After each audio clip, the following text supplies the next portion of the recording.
I'm gonna watch Survival on Crab.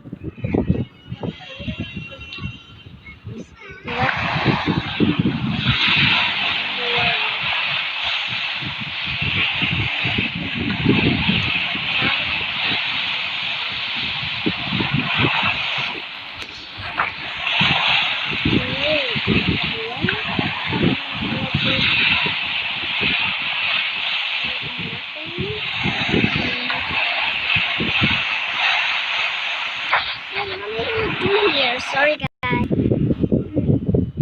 gonna watch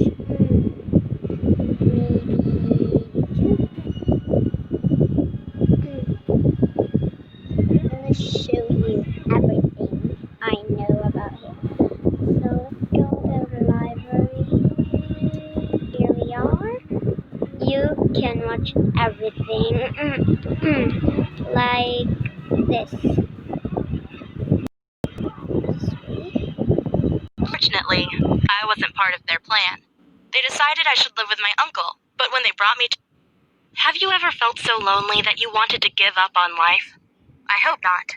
But you can probably imagine how I felt as a kid being raised by my uncle who acted like I didn't exist. It all started when my parents decided to leave the country.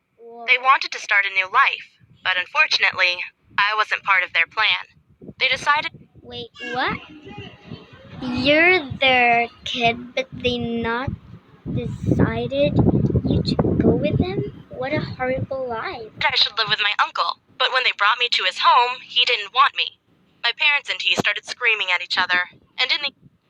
Why did they give their child to their uncle and start a new life? What in the world?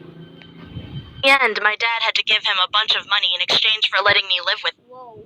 She gave money to the uncle to make... Oh my god. That's awesome. him. Back then, I was only 8 years old, and I haven't seen my parents ever since. All I know is that their flight was going somewhere to Europe.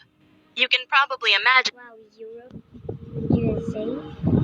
What? And that my parents had never loved me very much. But they were still hundreds of times better than my uncle. He was a cold and emotionless man. He barely even acknowledged my existence. The only time he talked to me was when he gave me orders like to clean the bathroom or wash his clothes. I was so desperate for love or some kind of connection that my stuffed animal Theo became my best... Aww. She felt he loves her teddy bear. friend. I talked to him for hours because I had no one else who loved or cared about me.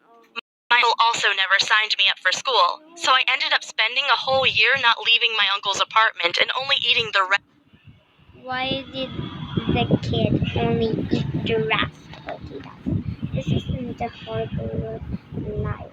rest of his meals. At one point, I couldn't take it anymore. I needed someone to talk to and walked outside.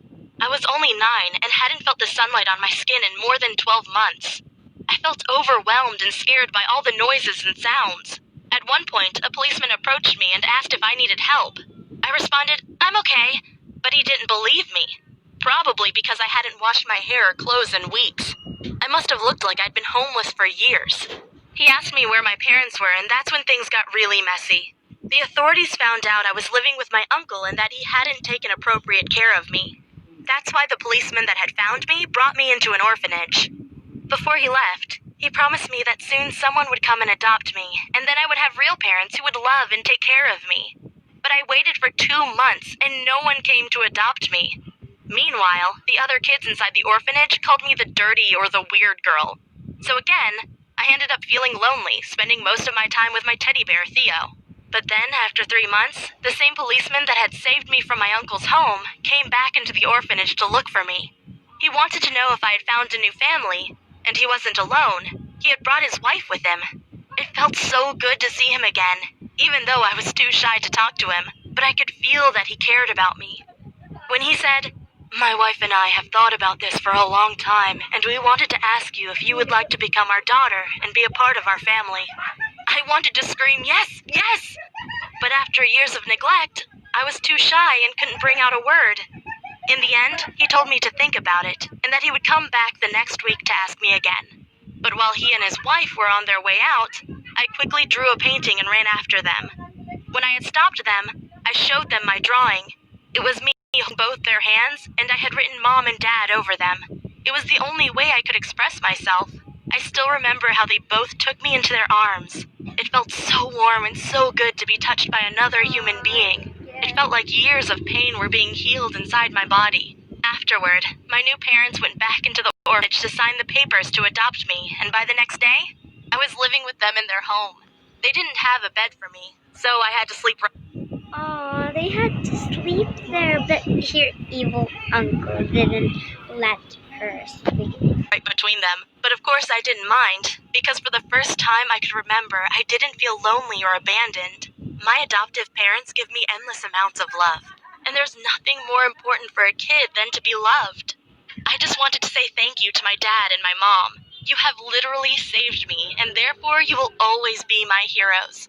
Thank you so much. There's a bonus story. All families have secrets. I discovered ours when I was 14. It was a letter from my mom to my dad. She wrote, "Living with you was hell, and I don't regret breaking up with you. But I do hope that you will fix your problems and come back someday." I was confused and asked my mom about it. She told me that before I was born, my dad was an alcoholic. That's why she left him. However, my dad went to therapy and sobered up. Afterwards, he begged my mom for forgiveness. She accepted, and then they had their first child, my sister Stacy. However, Dad struggled with being a father and started drinking.